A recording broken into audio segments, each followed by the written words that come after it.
Hey guys, thanks for joining me. And if you like what you see, please subscribe.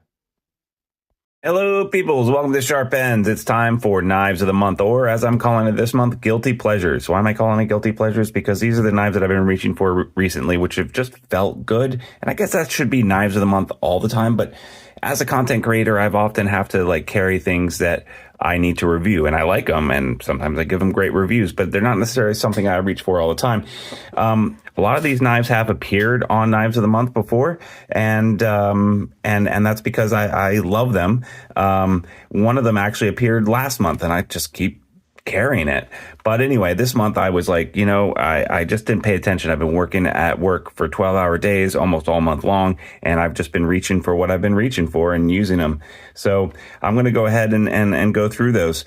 First off, I'd like you to please smash that like button, leave a comment. It really helps the channel. As always, thank you to my Patreon supporters.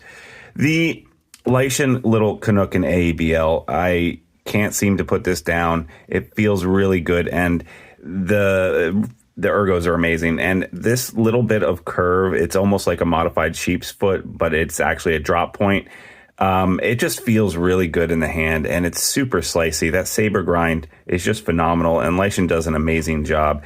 I love AEBL. I love it a lot. I think it's my go-to favorite knife steel at the moment for an everyday carry, and that's a good reason, because you can sharpen it up real nice and real easy and keep it sharp, and at the same time, you don't need a whole setup like a KME setup to sharpen it. You can just do it on a stone real easy, and it comes up razor sharp, and with a little bit of stropping, you can maintain it forever.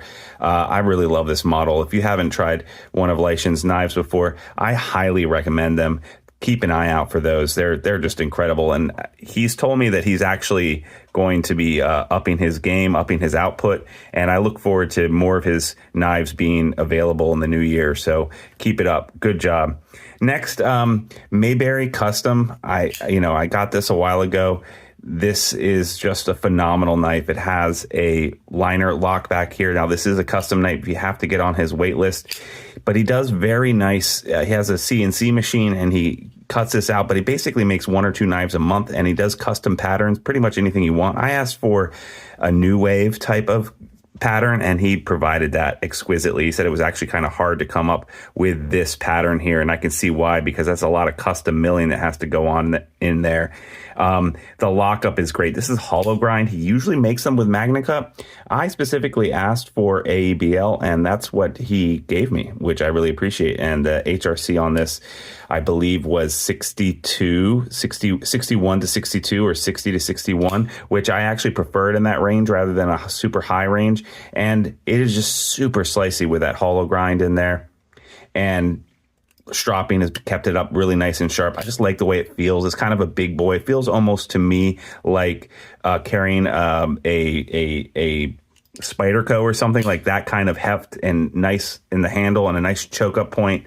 Nice jimping up here. You can adjust the detent by flicking close and having a hard detent, or flicking down below in the slot and give it a softer detent, which I also kind of appreciate. That slotted knife hole makes it really easy and nice to use. You can, of course, do it with your thumb, but this for me is a finger flicker.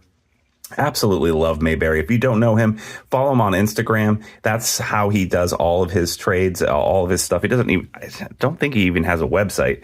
But Mayberry, follow him. Very cool knife maker. Next, well, let's talk about the Django. This has been a guilty pleasure for me too. This is an Elmax. The machining on this, Kunwu does amazing machining. I have 3 of their knives, and this one just speaks to me. I really like it. It's got a great choke up point. I love the drop point. It's not the most efficient. Like, I have a Pulsar too, and the Pulsar actually has a more utilitarian blade shape, I would say. This is great for poking and stuff, but really I carry this just because of its looks and its texture and how it feels. The diamond texturing on here is great. This crossbar lock is incredible. It's got these nice ramped steps up here, which I really enjoy. And the Elmax is a steel that I really don't have much of my collection. So this polished DLC here actually does a really good job. I've stropped this a number of times, and the polished DLC is just not coming off even close to the edge. So I'm really impressed with that as well. just a really fun knife. You can't go wrong with Kunwu. You just can't. I mean, I know they're what are they, Taiwan or Chinese, but they are just absolutely incredible, and I can't recommend Kunwu enough.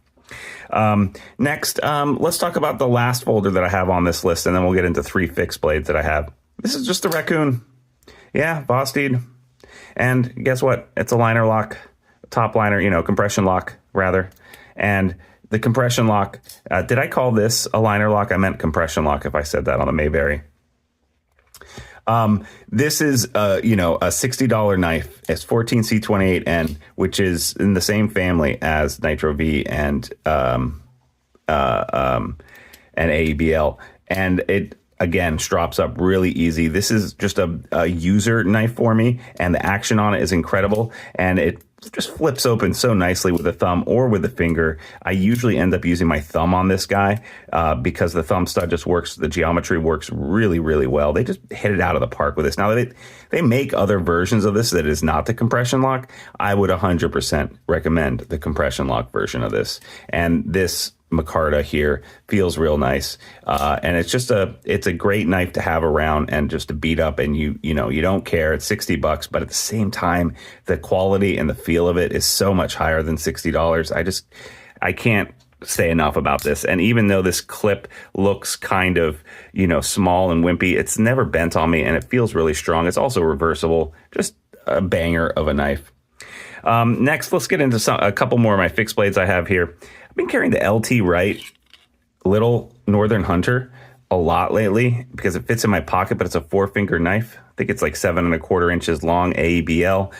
Again, I love that steel and the blade shape with this curve here coming down, the leaf shape kind of drop point with a little hump back here. Just, it works so well. And this is the double red canvas micarta. I got this off of the Redwall. It has a little mosaic pin in there, which I've never really gotten LT, the mosaic pin. Probably should have gotten something with a bigger pin because that pin is super small. But regardless, it feels really easy in the hand. And because it has this Kydex sheath that came with it from the factory and an Ulti clip on it, it makes it very easy for me to just keep in the pocket. It has this nice lockout here where if I loosen this up and bring it up to the top, it's now even more secure in there and won't fall out if I need to do that. So I've just been carrying this knife a lot because it's just good for every single task. And I do like carrying small fixed blades in pocket. And that's just been a treat to carry. Next is a knife that I use a lot this is fire season for me. I live in Pennsylvania, and so the fireplace has been going a lot. This knife lives next to there to feather stick, to split some of the kindling and to split some of the bigger wood too. This is the Terra Jarapuka, or Tarava Jarapuka 140 and 1880 CRV2. This guy is just a banger because it's $60. It's super cheap, and I don't mind bashing the crap out of it. 80 CRV is easy to sharpen. It does go dull, but sharpen it up a little bit, it has a little secondary convex grind on it anyway. It just works really well, and I don't mind bashing it. I've just been using it and using it and using it. One thing that I said about this in the review, I think, was that the molded plastic handle was just a little thin in the hand, but I found that not to be true in actual practical long-term use. Again, for $60, this seems like a no-brainer, and it's just a super nice knife, and it's 140 centimeters, which makes this really nice and long for batoning and for cutting through kindling and stuff. I just absolutely a joy. You have to pay extra for the sheath. I think I paid an extra $30 for this, so this came in at around $85, and it's almost it is a no-brainer for me to get one of these if you can. They're made in Europe. Absolutely great knife. And then last but certainly not least, this is the Minnow from Creeley, and this happens to be Magna Max, and this is one of the last test steel plates that they made out of this CPM before they went under. And now a different company is going to be making them. I'm forgetting the name. It starts with an E, though. the official release of this knife steel is next year. So I've obviously been carrying this around a lot. This was a Kickstarter for Creeley. He says early next year, he's going to be producing knives out of this steel. And Magnamax so far has held up to its edge retention test. I have been cutting a ton of tarred rope and other kinds of rope with this knife repeatedly, and it got a couple of nicks here and there, but I stropped it up and it was fine. I think I also used a sharpening stone. I just used a ceramic on it to touch it up after like a couple of days of really hard use, and it's basically a pocket scalpel. And it coming with this little leather sheath as well just makes it really, really cool. I can't recommend the Minnow highly enough. Now I have the Mako, and I've actually been using this a lot this month too. And you can see that it's, kind of following the same pattern. It's just a 3-finger version of this. And it is great. So 3-finger version, I have a lot of knives that are kind of 3-finger, but what I do is this, I put some kind of bugle knot on it, finish it off with a diamond knot. My pinky rests on there and it feels absolutely great. Very easy to cut through cardboard packages that I've been doing. A lot of rope cutting. Like I said, I was doing a lot of lashings and making a shroud. And this thing absolutely killed at that. So I'm really lucky to have gotten one of these on his Kickstarter. And I think Creeley is onto something. He said to me at the last Lehigh Valley knife show I went to that basically he thinks that customers only want edge retention at the end of the day, and majority of them. And I totally get that. And the Magnamax so far is definitely living up to that reputation. Going to test it a little bit more before I do a final review, but early returns on it are, this seems pretty cool. Oh, I just noticed he's added a PA made right there. That's great. So Pennsylvania pomade. Those are my knives of the month. I absolutely love them. And I usually throw in a flashlight of the month too. And I just want to say that I've been using it. I'm not going to grab it. I have a brand new one here, which I plan to give away to my viewers. This is the G5. Is it G5? Yeah, G5, and this little guy with a little head on here that swivels and changes color as well as whatever. I mean, it's low output. It's only 400 lumens, but it's all you need in your pocket. It's super small and thin. Fits in the pocket really, really, really, really well. It's also under $20. So, G5, great stocking stuffer. I can't recommend this highly enough. It also has a little rotary switch that you control it, where you turn it on and then use the rotary switch to turn it up and down. And I love rotary dials to adjust my light. And this definitely has it. So very cool little flashlight. Thank you so much for joining me. I hope you enjoyed it. Again, I had the Leishan little Canuck. I had the Mayberry.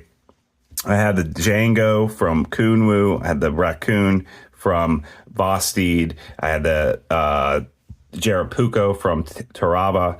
I had the Minnow from Creeley, and LT right here with the little Northern Hunter. I actually have the extra large Northern Hunter, and comparing the two of those together is quite funny. Hey, thanks so much for joining me. Turn on notifications, leave a comment. Thank you as always to my Patreon supporters. You guys are the best, and I'll see you next time on Sharp Ends. Bye-bye now.